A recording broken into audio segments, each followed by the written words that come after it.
आप सभी को जय मसीह की। और आज हम पढ़ेंगे नीति वचन उसके 7 अध्याय उसकी 1 आयत से पढ़ेंगे। और यहाँ पर लिखा है, हे मेरे पुत्र, मेरी बातों को माना कर और मेरी आज्ञाओं को अपने मन में रख छोड़। मेरी आज्ञाओं को मान, इससे तू जीवित रहेगा। और मेरी शिक्षा को अपनी आँख की पुतली जान, उनको अपनी उंगलियों में बांध और अपने हृदय रूपी पट्टिया पर लिख ले। हालेलुया। हम प्रार्थना करें। धन्यवाद मेरे ईश्वर राजा, प्यारे पिता परमेश्वर, आज के वचन, आज के कलाम से मेरे पिता हर एक से बातचीत कर खुदावन। सच मेरे पिता, अब हमारा परमेश्वर पिता प्रभु जी, और जितना आपके बेटा बेटी देख रहे सुन रहे प्रभु जी, उनके हृदय पट्टी पे तेरा वचन लिखा जाए प्रभु जी। और तेरे डर तेरे भय में चले मेरे पिता, आपके मार्ग पे चले प्रभु, आपके वचनों का पालन करे। जितने देख रहे सुन रहे प्रभु जी, आशीष होने पाए प्रभु जी। आज का वचन हरि के जुम्न सोगना फलाए सोनदेश्वर राजा, आपका नाम ऊंचा यीशु मसीह। आप बड़े हम घटे मेरे पिता, पवित्र आत्मा जी सब पवित्र आत्मा सौंपते और आप मेरे मुख से होकर बोले। पवित्र आत्मा जी मदद सहायता कर। ये प्रार्थना दुआ यीशु तेरे मीठा मधुर नाम से मांगते हैं, आमीन। तो मेरा जीजो, यहाँ पर लिखा है नीति वचन उसके 7 अध्याय उसकी 1 आयत से पढ़े थे। वहाँ पर लिखा है कि हे मेरे पुत्र, मेरी बातों को माना कर और मेरी आज्ञाओं को अपने मन में रख छोड़। मेरी आज्ञाओं को मान, इससे तू जीवित रहेगा। और मेरी शिक्षा को अपनी आँख की पुतली जान, उनको अपनी उंगलियों में बांध और अपने हृदय की पट्टियाँ पर लिख ले।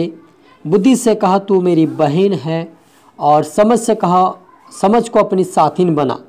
तब तू पराई स्त्री से बचेगा जो चिकनी चुपड़ी बातें बोलती है। हालेलुया। मेरे अजीजों, यहाँ पर परमेश्वर यहोवा ने एक बहुत ही बड़ा वचन लिखा है सुलेमान जी के द्वारा।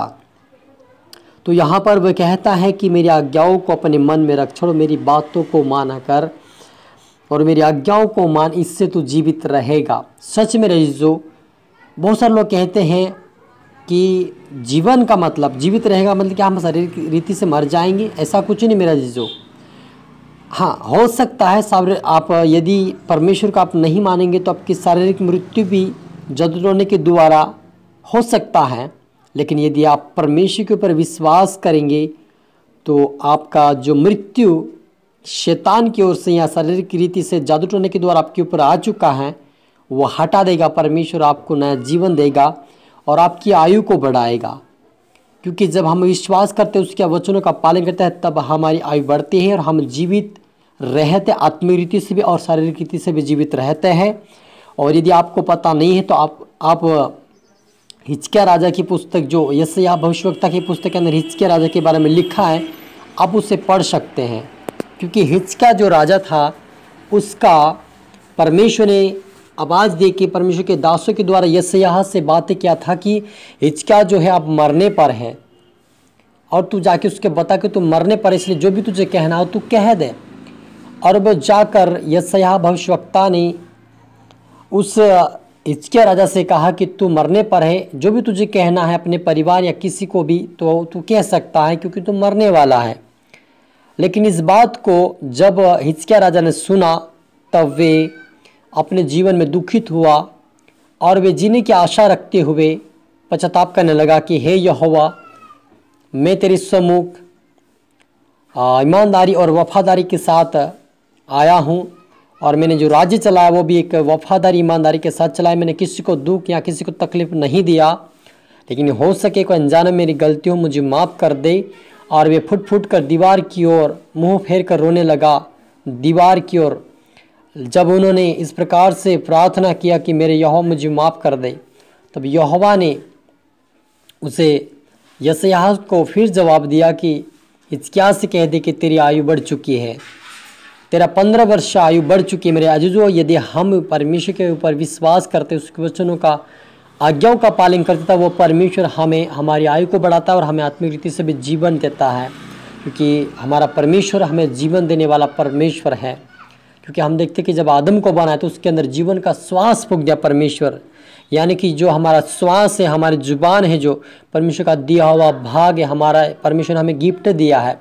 यदि इसको वचन के अनुसार सही सलामत नहीं चलाएंगे, परमेश्वर की आज्ञा को सही सलामत नहीं मानेंगे, तो हो सके हमारी मृत्यु हो सकती है। क्योंकि संसार का जो अंधकार की जो शैतान की शक्तियां हैं, वो मनुष्य को कहीं न कहीं मौत की घाट उतार रहा है, मौत की कगार में ले जा रहा है, लेकिन हमारा परमेश्वर आप पर मुझे जीवन देता है। कब? जब हम उसकी आज्ञाओं को मानते हैं, तब हमारी आयु को बढ़ाता है, हमें जीवन देता है और अपने राज्य की वारिस भी बनाता है। इसलिए आप और मुझे उस खुदावन की आज्ञाओं को मानना है, ताकि हम जीवित रहे आत्मिक रीति से और उसके राज्य की वारिस भी बने, और शारीरिक रीति से भी हम जीवित रहे मेरे जीजो।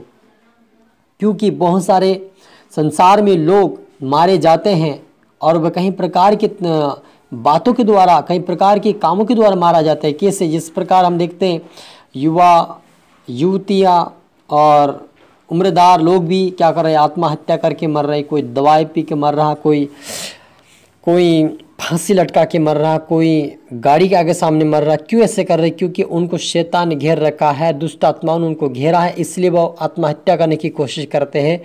और बहुत सारे लोग मर भी जाते हैं, लेकिन जो परमेश्वर के सम्मुख आते हैं उनको बचा लेता परमेश्वर। और ये हकीकत मेरे जीजू कि हमारा परमेश्वर बचाने वाला और जीवन देने वाला परमेश्वर है। यदि आप उसके ऊपर विश्वास करेंगे, आपके जीवन में मृत्यु भी आई होगी, तो वो परमेश्वर उसे टाल देगा और आपको अनंत जीवन देगा और आपकी आयु को बढ़ाएगा। क्योंकि हमारा परमेश्वर जीवन देने वाला, शिकायत देने वाला, आशीष देने वाला और अनंत जीवन देने वाला हमारा जीवित खुदावन यीशु मसीह है। और उसके ऊपर विश्वास करना, उसके वचनों का पालन करें, ताकि हम पूरी उम्र जीकर उस खुदावन के राज्य के वारिस बन सके। हाँ, यह हो सकता है कि उसकी मृत्यु नहीं है। अगर उसकी मृत्यु नहीं है और अगर वो परमेश्वर की ओर से दिया हुआ है, तो वो कभी नहीं मरेगा। लेकिन अगर परमेश्वर की ओर से लिखा हुआ है कि वो इतने साल में वापस जाएगा, तो उसे कोई बचा नहीं सकता। लेकिन वो कोई दुर्घटना से नहीं मरेगा, वो कहीं ना कहीं वो अचानक बैठते हुए, लेटते, सोए हुए वो चला जाएगा, क्योंकि वो परमेश्वर के हाथ से लिखा हुआ है। लेकिन यदि वो परमेश्वर के हाथ से लिखा हुआ नहीं, तो वो टकरा के मरेगा, कहीं आत्महत्या करके मरेगा, क्योंकि वो परमेश्वर की ओर से मृत्यु नहीं है। क्योंकि परमेश्वर के लोग कोई भी ऐसा नहीं मरा है जो आत्महत्या करके मरे या दवाई पी के मरे। ऐसा परमेश्वर किसी को अथॉरिटी या अधिकार नहीं दिया है। लेकिन वो चाहता परमेश्वर के हर एक लोग उसके पास आए और अनंत जीवन प्राप्त करें, अनंत जीवन और स्वर्गीय जीवन पाए और बहुत अधिक आयु बढ़े उनका, और परमेश्वर के राज्य के वारिस बने। यही परमेश्वर चाहता है। इसलिए आप और मुझे खुदावन की आज्ञाओं का पालन करें, ताकि हम हिचका राजा की तरह हमारी आयु बढ़े और हम परमेश्वर खुदावन के राज्य की वारिस बन सके। और आए हम प्रार्थना करें। धन्यवाद मेरे ईश्वर राजा, प्यारे पिता परमेश्वर, आज के वचन, आज के कलाम से मेरे पिता हर एक से बातचीत की आपका धन्यवाद प्रभु जी। आपके बेटा बेटे जितने देखे सुने प्रभु, उनको तेरे हाथ में सौंपता पिता, उनको सभी को छू बलस कर खुदाबन।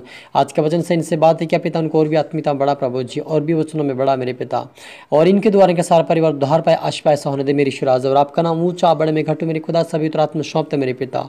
और सारी बातों के लिए धन्यवाद, प्रार्थना सुना आशीष का धन्यवाद मेरे ईश्वर राजा।